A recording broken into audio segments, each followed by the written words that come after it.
All right, we are live. Good morning. If you're on the East Coast, a very good morning if you're on the West Coast, and good afternoon and good evening if you're in other time zones. I'm Cate Luzio, founder and CEO of Luminary and host of Goaldigger, Finding Your Voice on LinkedIn Live. And today I have the real pleasure, delight, excitement to host Jess Robinson, founder and CEO of PurePoint International, also actually a long time Luminary member. Yes, love Luminary. Yes. It's so good to have you. It's such an honor to be here, Cate. Thank you so much for having me today. So we're going to get right into it because, this is only 30 minutes and we know people are zooming to zooming. So I want the viewers to know a little bit more about how you started your own security firm, because that is not only a very male dominated industry, it is also a very white industry. Yes, it is. It is. But tell us how it started. Give us your story. Okay, well, so I'll start when I was a child, because it was at that point I knew very early that I wanted to work in security. It was something that I was extremely passionate about. In fact, one of the things that I say is that I kind of, like me and even my twin sister, we kind of came into this world knowing that we were protectors and that this was the work that was meant for us. And so one of the things I never in my life thought, though, is that I would own a business. I thought that I would spend my career probably working for the government or something like that. At a young age, I didn't really fully understand the wealth of opportunities that were even in the private sector.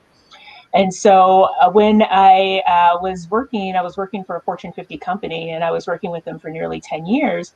And I got to a point where I had moved with them a couple of times, and it was amazing, and I loved it. But after I made that last move, I don't think I really wanted to move again because I was living and loved the life here.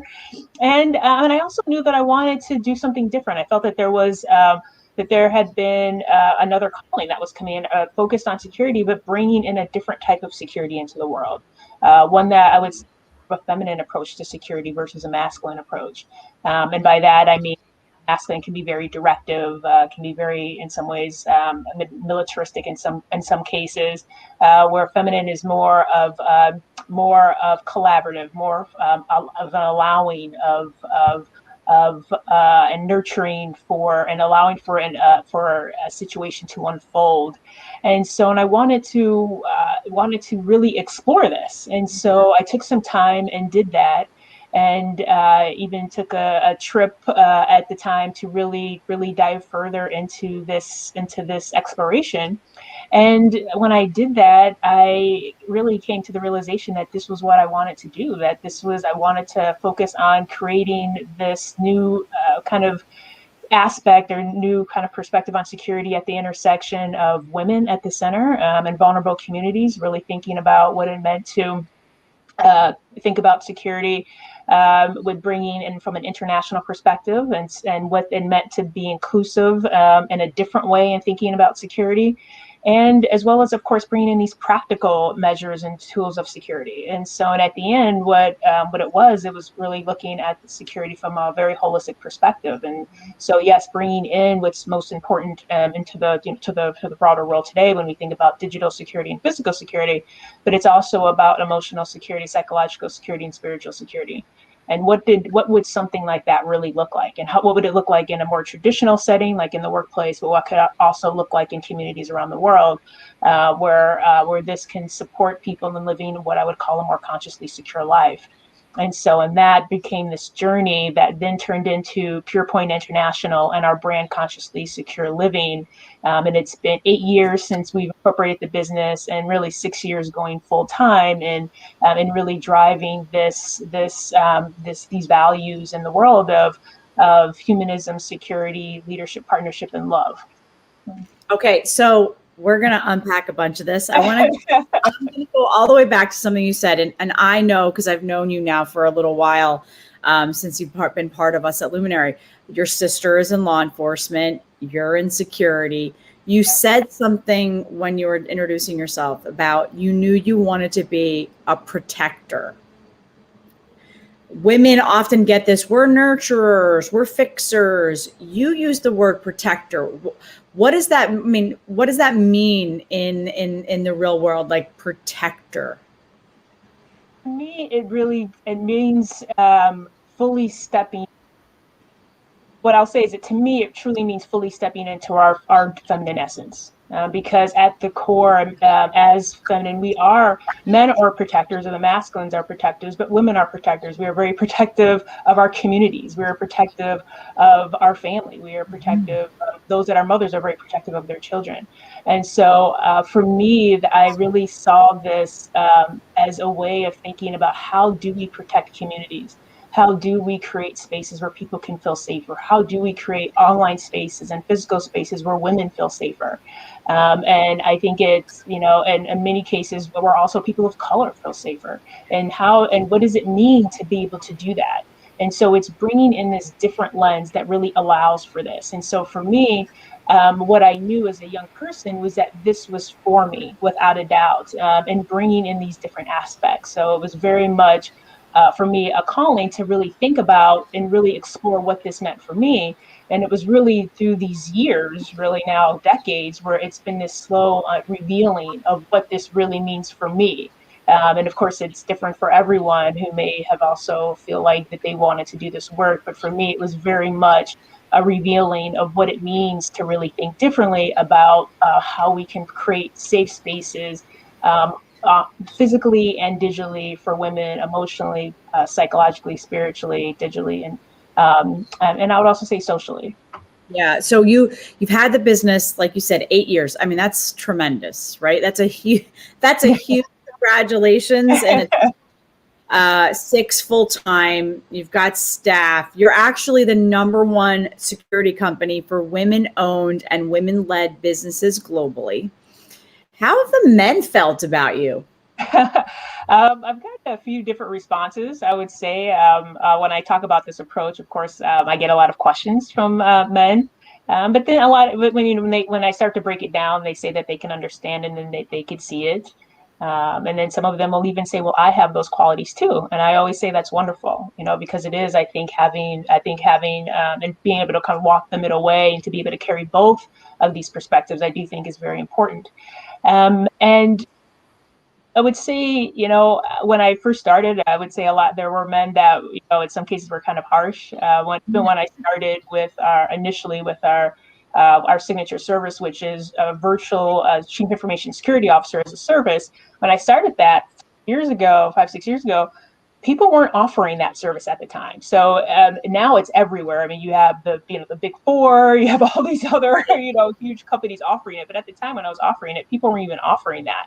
But I knew that it was that needed to exist. And I would walk into different places and people would laugh. People would say, no one would hire someone to do that type of work. It doesn't make sense when you can just hire an employee. But now it's ubiquitous. I mean, it's one of these things where it's just kind of a signature part of information security in many cases, particularly in working with small companies.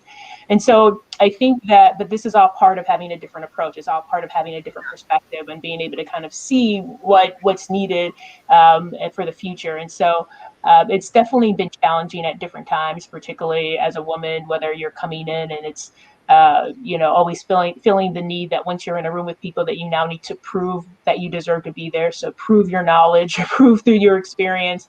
And I have a non-traditional background. So for me, there are times where there are spaces I just didn't feel comfortable being in. So I would just, in some cases, opt out of being in those situations. And other times, if I felt that people were, kind of challenging me and wanting to know more, as they were kind of working through their own discovery of whether they felt that I deserved to be in that space, there's this approach of also kind of disengagement where you could, unless you're coming and wanting to engage in a conversation where you really understand who I am and what drives me and my actual story versus what my resume says, then it's going to be hard for us to have a conversation. And so I feel like I've just kind of navigated this journey in a way that supports me to be able to create the spaces where I also feel safe, but also to be able to support to support and sharing why I feel like this approach and this perspective is important, but also why it's needed in the world. And why it's working. Yes, and why it's working. Yeah, absolutely. Yeah, it's been interesting. I would say probably particularly with COVID, we have seen a lot of interest in the work that we're doing and our approach, because when we get to a point where an entire society is again now at this point where safety is they're thinking about safety in a very different way, and they're in a very holistic way. How they, the kind of results and outcomes that they want in their life do become different. And even if you're talking to a leader in the workplace and they're talking about how to use their security problem in the workplace, in the end, when we start talking about other things that impact this person's life, they care about their family, they care about their children, and what's happening with their children in online schooling, or what maybe is happening in at a church that they attend, and all of these different things start to come. Because at the end of the day, security is ubiquitous in all areas of our lives, meaning access no matter where we are. And so it's been interesting to have these conversations and to see there be an increased value in the offerings and our approach, particularly over the past 12 months. Right. I mean, we had you do a workshop or an event at Luminary. That must have been like April, maybe early May, because we were all thinking this isn't going to last that long, but we have to protect ourselves. Everybody's online. And yeah. Could you even back then expect that we would still all be virtually connected, leveraging so much technology where companies in particular, but individuals need to protect themselves? Yeah, it's really incredible. I knew that this was going to be serious and early on, but I had no idea we would still be here a year later. And it's really incredible. And of course, and not just a year later, but we still have months to go. Right. And so it is incredible, and it's amazing. What I would also say, what's incredible is how adaptable we all are, and how adaptable businesses have had to be, how adaptable individuals have had to be. And I say that of not always that it's easy or that it's great, but just that this is what we have to do as as a species. We have to adapt. So, and when we adapt, it's always interesting to find what people start to value more through this process of adapting to the circumstances and situations that people now find themselves in. Yeah. Yeah, I remember that event. I remember I was sitting in my living room. You're on. We've got people on from companies, individual women business owners, and everyone's like, "This isn't going to last." And now, a year later, this is always going to be a huge part of the work everyone does now, right? So even when we go back to whatever normal looks like, you're still going to have so many people working from home a chunk of the time. You're going to be, everyone's online, events are online, even when hybrid happens. And so that protection of your data, of your company, by the way, not individually as well, is so important. You talk about the difference in your approach and you as a leader. A lot of that comes from probably not growing up in the industry and adapting and then figuring out where the gap was. One of the things that I love in one of the client testimonials that someone said about you is that you're disrupting the security industry. You're disrupting it. How does that feel when you think about this company that you've poured yourself into for the past year, that you're really now getting some true recognition that you're a player? I mean, you have companies and clients like Cornell and financial services, insurance, healthcare, advertising, like runs the gamut. How does that make you feel as a woman business owner, as a Black woman business owner, and truly as a leader? It's it feels amazing to hear someone that I've worked with say that, because they understand us, they understand our process, and that truly does mean the world. And it's incredible. I mean, I feel like, in a sense that I feel two things. One, in addition to that, is that they say it takes 10 years to create an overnight success. Well, I wouldn't say we're an overnight success, but it's been 8 years, right? And so it's been this long journey to get here. And I was on a call last week with someone that was actually a group of students, and one of the questions was asked was, when did you feel like you made it? And I just paused and I said, and one of the other panelists kind of had this specific moment of when she felt like she made it, and it was a beautiful story. And I just said, you know what? I can't say that I've had that. Yeah. There are multiple moments where you look at and you go, well, this has been great. But there's no doubt that as a Black woman business owner, that I have been impacted by COVID. It has been challenging. It continues to be challenging. And so I feel like there is so much to celebrate, but I also feel like there's so much work to be done. And not only just growing my business, but also supporting other women of color business owners as well on this journey, and particularly at a time like right now, and ensuring that there does continue to be more and increased access of women of color to financial resources, that there continues to be a focus on investors that are willing to invest in Black women-owned businesses, and willing to take risks and chances on traditional and non-traditional businesses, and being willing to support and also mentor along the way. So.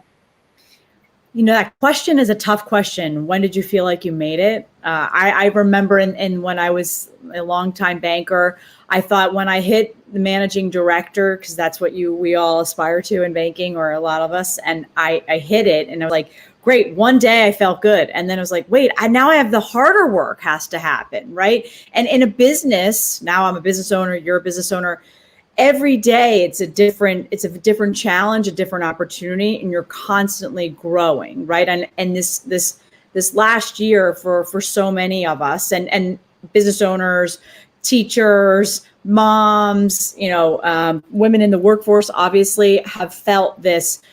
We've got to keep going. How do you keep going on a daily basis, building the business, but personally?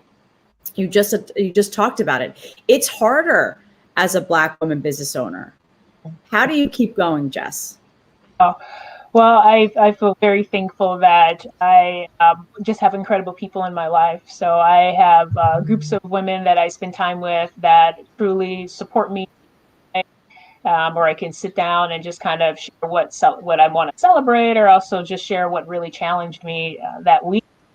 And so having great friends, I think, is a huge piece of this, where you have your true support system. And I would also add family along to that, because I of course wouldn't be here without my family.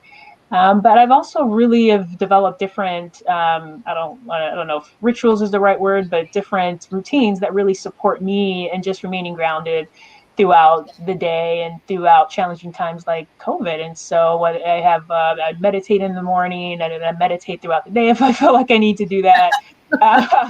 Workouts, but if it's a very stressful day, really make a point that I work out on that day.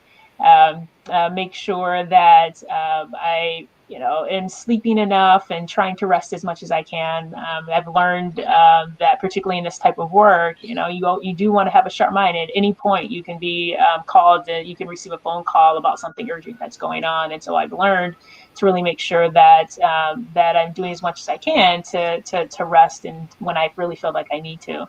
And so doing things like that, I find, have been really supportive. And also not being afraid to ask for help. When I was talking to a friend recently about different sources of revenue and money, and right now that could be coming from the government. And so we've had a great conversation around that, and just reaching out where needed to be able to get extra support. And so I think that I could always do that more, but I've been continuing to strengthen that muscle so that I can continue, and that Pure Point can continue to thrive. It's almost like you have to build that time into the day to kind of do your asks. Otherwise, that becomes such a you deprioritize that because everything else is going on, and then you're like, oh, now should I really ask? We see that a lot at Luminary, right? Whether you're a woman in corporate America or a business owner, that becomes such the low priority, because we are caretakers and protectors and nurturers. Like, I've got to keep going. So that ask and that need sort of gets the low priority, when that really should be a top priority, because we've got to lean into our networks of support, to make introductions, to think about different business models, to think about how we ask for a raise, sponsorship, mentorship. If you go back pre-owning PurePoint, right, pre-starting, Did you have in that time in your career core mentorship or sponsorship that allowed you to develop and grow? I would say that there were definitely people in my life that were very supportive,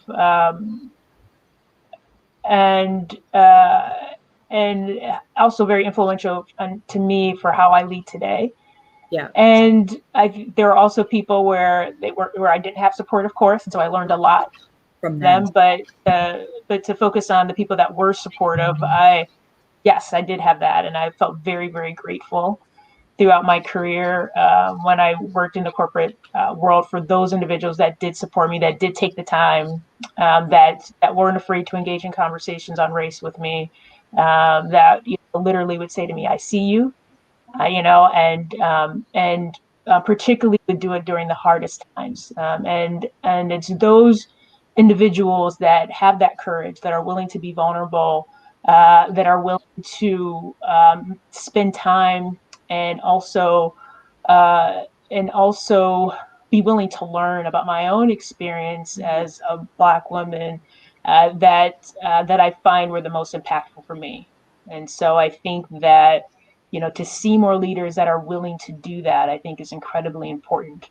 And it does take courage and it does take vulnerability, but I don't, but you don't lose any piece of yourself. I think you just gain more trust as a leader. And people that have done that, I've found they weren't obviously only doing it with me; they were doing it with several others, and were really some of the most revered leaders in the company. And it was really incredible to watch them. And that was really when I learned what it really meant to lead with love. And it was really an incredible time, and also working with some individuals, and incredible learning for me. Yeah. So we're really at the end of Black History Month, and we talk, obviously work with so many companies and large corporations, and when we talk to companies and say you can't make this a one and done, it's great to celebrate accomplishments and achievements and individuals within these heritage months, right? We have one coming up with Women's History Month, but Yes. these are not conversations that happen in isolation. They have to keep going. Like you said, you have to have this courage to have those conversations. We don't know it all, right? And we have to learn from each other and then put an action plan into place. As you look around, right? I mean, I remember you and I talking in June of last year, particularly because of your sister being in law enforcement and everything that was happening with the social unrest and being nervous, right, about your sister and in her role. Do you think we've actually made any steps, or have you, looking at the environment around investing in, supporting, attracting, hiring, making inclusive hiring a real point of not differentiation, but that we all have to do it?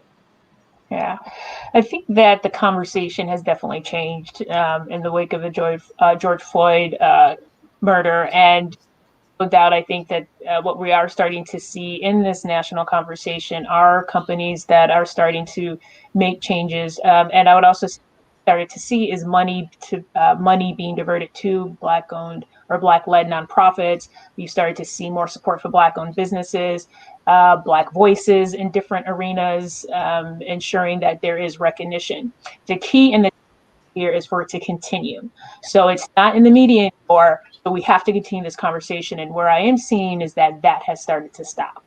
And I think that that has to absolutely continue. So who is driving this within organizations, and as well that this is solidarity. So it's a conversation, and this is Black History Month, and next month is Women's History Month, but this is also in solidarity to ensure all voices are heard. So whether it's Native American, Asian voice, whatever that is, Latinos, ensuring that this continues going forward. Yeah, it is so critical to everyone's success, right? We know this. We've been talking about diversity for how long, and how it is an imperative for any business, small, medium, or large. You've seen our staff, right, at Luminary. Yeah. You know our community.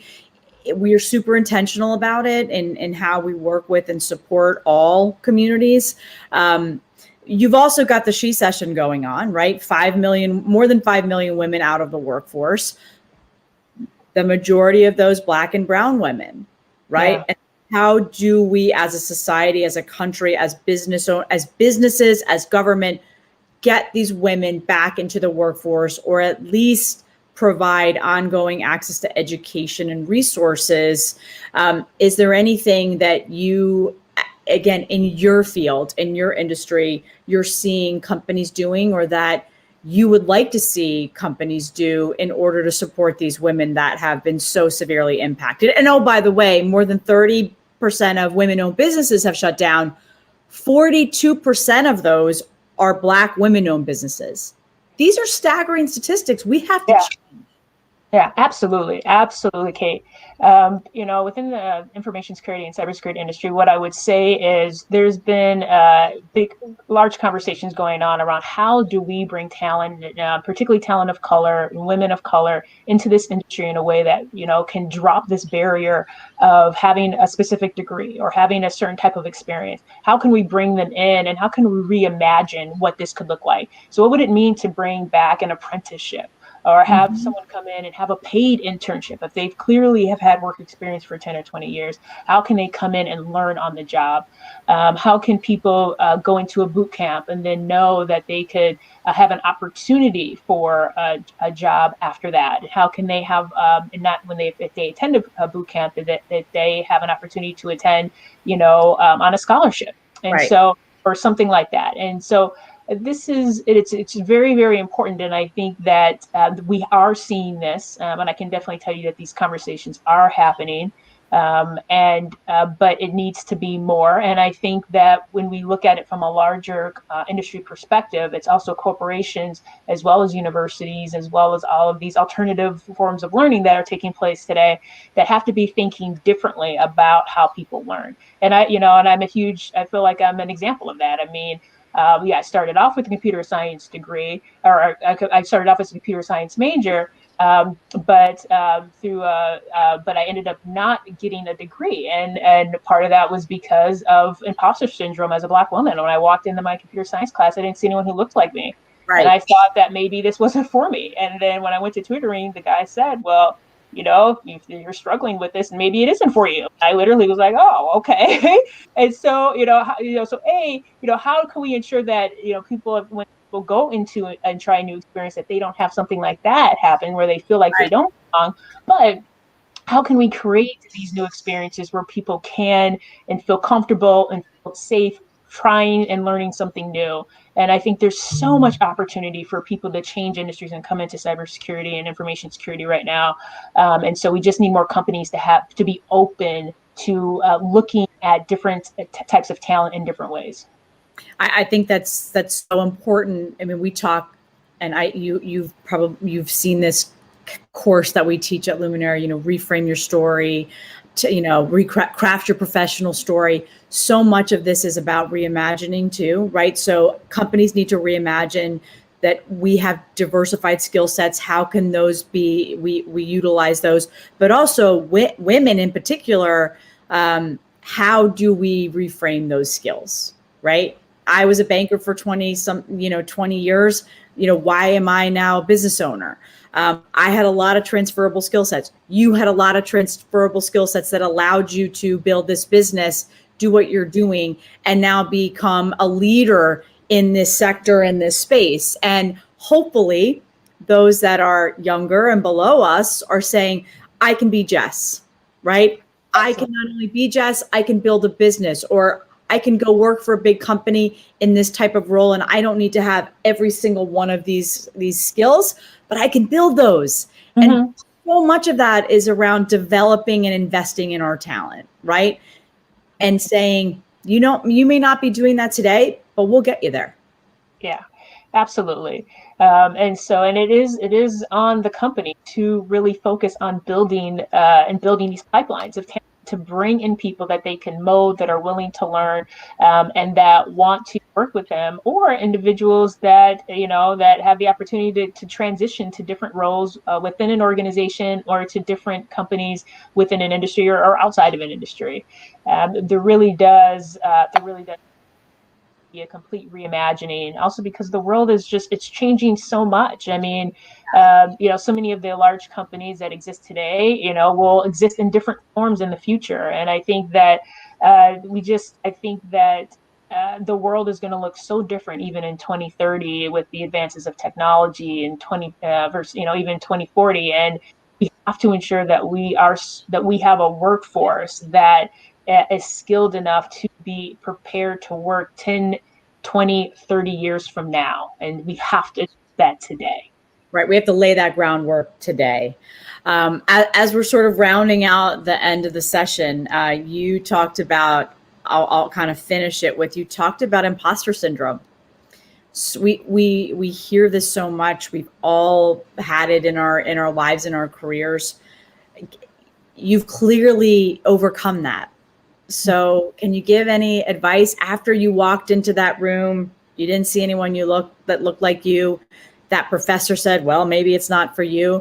You've overcome that. How? Give us one tip that maybe someone that's listening is like, I've got this imposter syndrome and I can't get over it.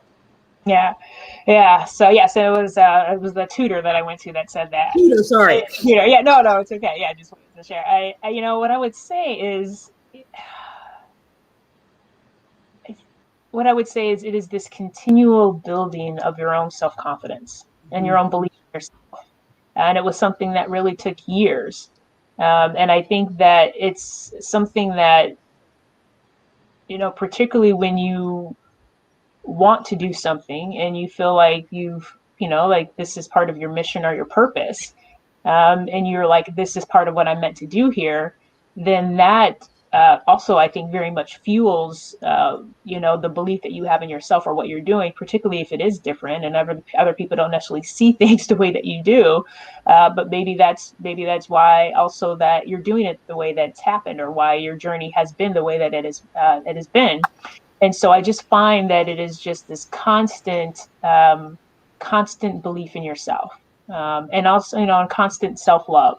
And that has to be continual every single day, and I do think it's very important that an individual can feel that within themselves, and that they can have the confidence within themselves. And yes, that there are support around them that will support them, friends, family, significant other. But it is important for an individual to be able to do that within themselves. And for me, it's just been continuing to work on the way that I think, the way that any negative beliefs that I have about why I can't do something, how I handle my frustrations, how I handle rejection, and I mean, if there's someone I really want to work with and they say, okay, no, we're going to move with someone else. Okay, well, that's just part of the business. You can't take it personal, and it's just continuing to move forward. And it's, just continual building of a muscle. So that's what I would say. Building of a muscle. Jess, where I am personally so proud and love having you as part of our Luminary community, but this has been an amazing conversation. Advocate, leader, protector, that's Jess Robinson. I'm putting up in the chat, in the actual banners, where to find you. So on Instagram, follow you at Pure INTL. It's actually for your website. We're at the-purepoint.com. And if you want to find Jess on LinkedIn, just look up Jessica Robinson, founder and CEO of PurePoint International. Jess, thank you for being here. Hopefully we'll see you in the space soon, if not on a Zoom. Yes. Have a wonderful weekend. Everybody, please stay safe, stay healthy, wear a mask. We can see the light at the end of the tunnel, right? But we've got to collectively work on all of this together, and I'm proud to partner with you, Jess. So everyone have a great. We'll see you soon. Bye-bye. Bye.